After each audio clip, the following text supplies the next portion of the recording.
Bonjour à tous. Donc avec mon compère Julien Plessis, on va essayer de passer en revue les principaux points forts de l'actualité en matière de cardiologie interventionnelle. On va commencer. Donc on n'a aucun conflit d'intérêt pour cette présentation. En tout cas, moi, Julien, je ne sais pas toi ce qu'il en est exactement.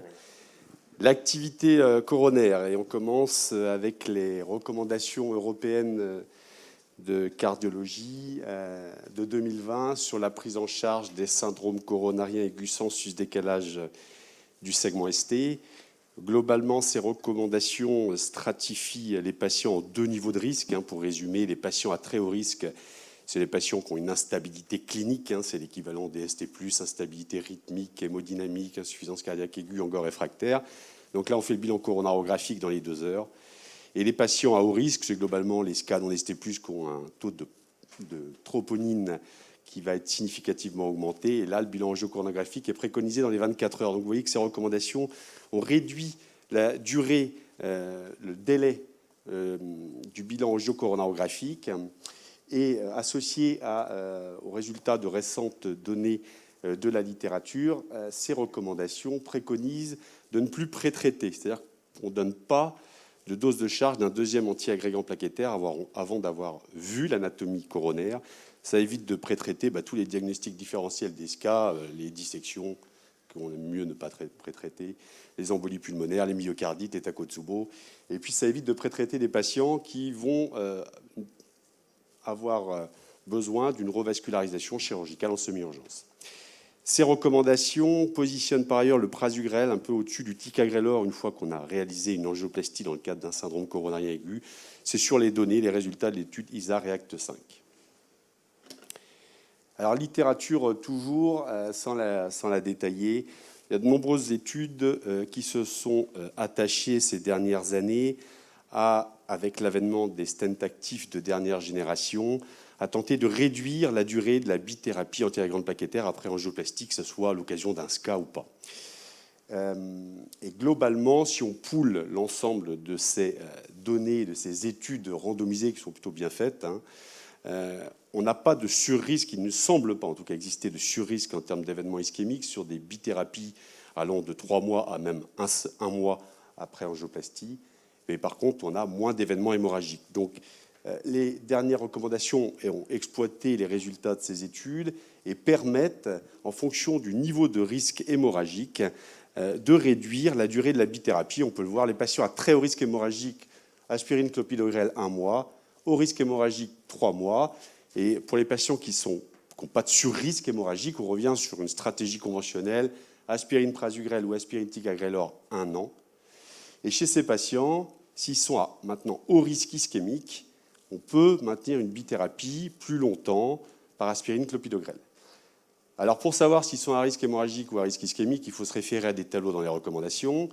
Et pour faire simple, pour les risques ischémiques, les tableaux présentés prennent surtout en considération des critères anatomiques. Donc il est légitime et licite pour fluidifier, on va dire, la prise en charge d'un patient que le cardiologue interventionnel valide le traitement antithrombotique dans la conclusion de son rapport de coronarographie. Il en est de même pour les patients qui sont sous traitement anticoagulant. Les patients sous traitement anticoagulant, 1, il faut privilégier les AOD. 2, on laisse une trithérapie AOD avec aspirine, clopidogrel juste durant le temps d'hospitalisation. Et ensuite, on laisse AOD et un seul antiagrégant en privilégiant le clopidogrel, mais rien de formel dans la littérature pendant 1 an, puis AOD seul. Et là encore, le risque hémorragique intervient. S'ils sont à un risque hémorragique important, on peut passer à un traitement par AOD seul au bout de 6 mois. Et si, à l'inverse, ils sont au risque ischémique, on peut laisser une triple thérapie pendant 1 mois. Je ne sais pas si sinon... Les mesures barrières, tout ça. Du coup, pour les actualités locales en hémodynamique, il y a surtout la mise en place d'une shock team avec tous nos confrères à l'hôpital Nord. Je vais y revenir. Alors pourquoi une shock team? J'ai juste une diapo. C'était une étude en 2019 qui montrait, avec la mise en place de la shock team, une amélioration de la survie et de la prise en charge des patients en choc cardiogénique, parce qu'on améliore un peu l'expérience, on améliore les décisions prises en augmentant la team qui prend les décisions. Tu peux... Hop, okay. Et en gros, c'était juste pour vous dire que du coup, nous, la Shock Team est mise en route depuis 1 an environ. Il y a un numéro de téléphone qui est disponible pour toutes les questions et tous les patients. Pour d'autres questions, je ne suis pas sûr. Et donc, du coup, le numéro de téléphone, vous voyez indiqué. Et donc, les intervenants, c'est en premier lieu les réanimateurs de chirurgie cardiaque qui vont prendre les appels et permettre de recenser les patients et savoir s'il faut les faire venir au CHU ou pas. Ensuite, en cardiologie, c'est essentiellement les cardiologues interventionnels et ceux des soins intensifs et l'équipe de transplantation. Et puis les chirurgiens CTCV. Donc, c'est une prise en charge, en général, quand on a un appel pour un patient, on arrive à se réunir en petit comité pour prendre la décision, savoir si on le rapatrie, et en fonction de ça, ce qu'on décide. Et séance auto-promo pour dire qu'il y aura donc c'était le 20 mai, mais ça a été décalé au 29 septembre. Et du coup, il y aura une soirée d'explication de la Shock Team et de différents traitements à ce sujet. On va ensuite enchaîner sur les actualités en structurel. Alors du coup, il a fallu faire beaucoup de choix parce qu'il y a beaucoup de choses. En ce qui concerne le TAVI, c'est essentiellement des actualités sur le traitement. Le traitement initial a été totalement empirique et les recommandations, que ce soit européennes, canadiennes ou américaines, préconisaient de faire un traitement par biais anti-agrégation plaquettaire entre 3 et 6 mois avec un niveau de preuve assez faible. Depuis peu, il y a plusieurs études qui ont paru. Sur le traitement anti-agrégant, cette étude qui est parue dans New England en fin d'année 2020, qui montre qu'en fait, l'aspirine et le Plavix augmentent le risque hémorragique sans aucun bénéfice ischémique. Du coup, on préconise de ne plus mettre 2 anti-agrégants plaquettaires en post-AVI, mais un seul anti-agrégant. Il faut savoir que 30% des patients TAVI sont sous anticoagulants au long cours, essentiellement pour la fibrillation atriale. Actuellement, les AV4 est les seuls traitements recommandés, faute d'études randomisées comparant les AV4 aux AOD. C'est dans ce but-là qu'a été... Je sais pas où il faut bien... Voilà. C'est donc, il y avait l'étude Atlantis, qui était une étude essentiellement française, qui permettait de comparer les AOD aux traitements de référence, avec deux strates. La première qui comparait aux AVK, et au deuxième strate qui comparait au traitement anti-agrégant classique, c'était 2 anti-agrégants pendant 3 à 6 mois.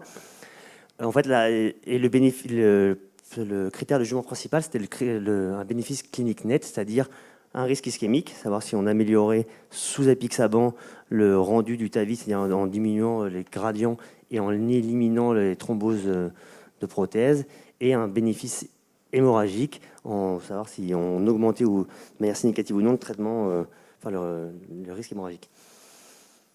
Donc les résultats sont parus à l'ACC, mais le papier n'est toujours pas paru. Donc c'est un critère de supériorité de l'apixaban en traitement de référence qui n'est pas atteint. L'apixaban ne fait pas mieux que les traitements anti-agrégants. Alors je vais aller assez rapidement, mais... en fait, en gros, l'apixaban fait mieux sur les thromboses de stent. Il y a moins de thromboses de stent dans le groupe apixaban, sans aucun retentissement clinique. Et en comparant juste dans le groupe apixaban versus anti-agrégant, il y a un sur-risque d'essais non cardiovasculaires dans le groupe apixaban. Donc on est pressé de voir la publication pour voir comment ils expliquent ça. Mais toujours est-il que l'apixaban ne fait pas mieux que les traitements anti-agrégants. Donc les recommandations sont sorties à peu près au même temps. Donc maintenant, j'ai un patient qui a un TAVI. C'est sans angioplastie récente et sans indication anticoagulant, c'est Cardégique seul. S'il a un traitement anticoagulant, une indication de traitement anticoagulant, c'est anticoagulant seul. Et après, on modifie avec les traitements... on modifie en fonction de... C'est pas très clair. Je vais recommencer. Les patients anticoagulés, l'indication, du coup, c'est anticoagulation en monothérapie. S'ils sont stentés, c'est double thérapie pendant 1 à 6 mois en fonction du stent et de l'indication. Puis ensuite, derrière, traitement anticoagulant en monothérapie et l'apixaban est à ce moment-là indiqué. Mais pas le Xarelto. Et s'ils ne sont pas d'indication anticoagulant, c'est une simple anti-agrégation ou double anti-agrégation plaquettaire s'ils sont stentés. Je te laisse. La valve mitrale maintenant et le traitement percutané de l'insuffisance mitrale. Donc 2 paradigmes qui s'affrontent quelque part. Vous avez d'un côté en bleu tout ce qui est réparation mitrale avec en chef de file les clips et bien entendu le MitraClip qui est clairement le dispositif avec lequel on a le plus de preuves et le plus de données à l'heure actuelle. On est à environ 1500 clips posés en France chaque année, en tout cas en 2020. Et puis vous avez d'autres techniques, néocordage, techniques plus chirurgicales et annuloplastie directe et indirecte qui sont des techniques qui n'ont pas encore fait la preuve de leur efficacité pour être utilisées en routine.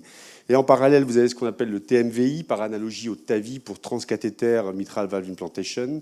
Alors le TMVI, on en fait déjà quand on fait ce qu'on appelle des valves mitrales, valve-in ring, c'est-à-dire qu'on va mettre une prothèse TAVI par voie transseptale au niveau de la bioprothèse mitrale qui présente la dégénérescence ou au niveau de l'anneau qui présente une dégénérescence. Et il y a surtout le développement des prothèses dédiées qui sont en cours d'évaluation. Je vais vous en parler après. Donc le MitraClip, on est à la 4e génération de MitraClip, des progrès technologiques qui nous permettent une meilleure réponse du clip aux manipulations, au positionnement, à l'orientation, une meilleure orientation qui nous permet de mieux cibler grâce à nos collègues échographistes le jet principal de la fuite. Et puis on a accès maintenant à des clips qui ont des grands bras, qui sont larges, avec un grasping qui peut se faire indépendamment d'un feuillet et de l'autre, ce qui nous permet de traiter des anatomies pour lesquelles on n'avait pas forcément de solution thérapeutique avant. Je pense en particulier aux larges défauts de coaptation sur les insuffisances mitrales secondaires ou aux gros prolapsus, y compris barloïdes, dans les IM primitives.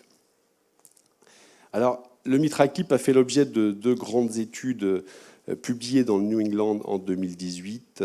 L'étude européenne MitraFR et son pendant nord-américain, l'étude COAPT, étude qui avait pour objectif d'évaluer le bénéfice du MitraClip en sus d'un traitement médical optimal dans le traitement des insuffisances mitrales secondaires symptomatiques. L'étude COAPT, qui avait des critères échocardiographiques moins péjoratifs, a montré un bénéfice sur le taux de réhospitalisation à 2 ans et sur la mortalité à 2 ans. L'étude européenne MitraFR était négative. Les recommandations américaines qui viennent de paraître ont donc upgradé l'utilisation du MitraClip en classe 2A-B pour le traitement des insuffisances mitrales secondaires symptomatiques sous traitement médical optimal, c'est important, et pour les patients qui répondent aux critères d'éligibilité échocardiographique de l'étude COAPT, à savoir fraction d'éjection entre 20 et 50%, un diamètre télé systolique ventriculaire gauche à moins de 70 mm et des PAPS à moins de 70 mm. La chirurgie, bien entendu, pour les IM secondaires est toujours présente en recommandation de classe 2A, mais seulement si elle est associée à une revascularisation coronaire chirurgicale. On a donc, sur ces données de la littérature, depuis quelques mois, le remboursement du MitraClip dans ces indications. Les prothèses dédiées maintenant. Le problème des prothèses dédiées, c'est que vous avez une variabilité importante de l'anatomie mitrale et vous allez avoir une interaction avec l'appareil sous-valvulaire, avec la chambre de chasse. Donc, il va falloir screener les patients et le screening, qui est échocardiographique et scanographique, va être, on va dire, ultra sélectif parce qu'il faut arriver à envisager la place que va prendre la prothèse au niveau des cavités gauches, arriver à calculer une néo-chambre de chasse, il y a un risque d'obstruction qui est important. Donc screening très sélectif. On a la chance au CHU Nantes d'avoir à disposition, via des projets industriels et institutionnels, 2 prothèses, la Tendyne en haut à gauche, peut-être que Guillaume vous en parlera tout à l'heure, qui est une prothèse qui se met par voie chirurgicale apicale, et la valve iLife. Globalement, la valve iLife, il y a 2 abords, un abord aortique rétrograde, ici, qui va vous permettre de mettre un ring autour de la valve mitrale. Et une fois que vous avez mis ce ring en place, vous allez par voie transseptale délivrer la prothèse à proprement parler, délivrer la portion ventriculaire, vous tractez l'ensemble et vous délivrez la portion atriale. La valve tricuspide n'est pas en reste non plus. Les IT secondaires, c'est 90% des insuffisances tricuspides. On sait que quand elles sont modérées à sévères, ce sont des facteurs prédictifs indépendants de mortalité. Et la chirurgie tricuspide isolée de ces formes secondaires est relativement rare avec un risque important. Donc on estime globalement qu'environ 90% de ces IT sont non traitées, ce qui laisse de la place pour les techniques percutanées qui sont, comme pour la valve mitrale, nombreuses. Je ne vais pas toutes vous les détailler, elles sont recensées dans le registre Trival de Taramasso. Je vais vous parler du TriClip, qui est la même chose que le MitraClip en position tricuspide. Juste, il faut savoir que c'est une technique beaucoup plus complexe, en particulier sur le guidage échographique et ETO, c'est beaucoup plus compliqué. L'étude Triluminate, qui était une étude de faisabilité de sécurité, montre les succès de procédure correspondent à des fuites résiduelles à 1 an, moins d'un grade 3 dans plus de 70% des cas, avec une amélioration fonctionnelle, puisqu'on a environ 80% des patients à 1 an qui sont en stade 1 ou 2 de la NYHA. Donc, ça fonctionne, mais avec un risque per procédure qui est très limité. Il te reste 1 minute, Vincent. Donc les études en cours, l'étude TRIFR, à laquelle le CHU de Nantes, bien entendu, pour laquelle le CHU de Nantes va pouvoir, inclure des patients. Triclip versus traitement médical optimal pour le traitement des IT fonctionnels modérés à sévères symptomatiques et avec un critère primaire qui associe mortalité et réhospitalisation pour insuffisance cardiaque à 1 an. Et le futur, c'est la valve percutanée EVOC que je vous présente ici et pour laquelle, j'espère, on pourra intégrer des études prochainement. Et juste pour finir, l'actualité, une petite actualité nationale pour la fermeture de foramen ovale perméable. Il y avait eu beaucoup d'études entre 2017 et 2018, donc close. Donc vous pouvez voir ici les bénéfices de la fermeture comparés au traitement anti-agrégant plaquettaire. Et juste pour vous dire que le remboursement est effectif depuis le début d'année chez les patients de moins de 60 ans qui ont fait un AVC récent d'origine ischémique avec des FOP à risque, c'est-à-dire présentant un ASIA de plus de 10 mm, un shunt important ou un FOP large, avec un lien de causalité très probable entre le FOP et l'infarctus évalué par le SCORT d'Europe. Si ça vous intéresse, il y a du coup un webinar prévu prochainement. J'ai l'impression de faire de la pub. Ouais. Et donc du coup, voilà, si ça vous intéresse. Merci beaucoup.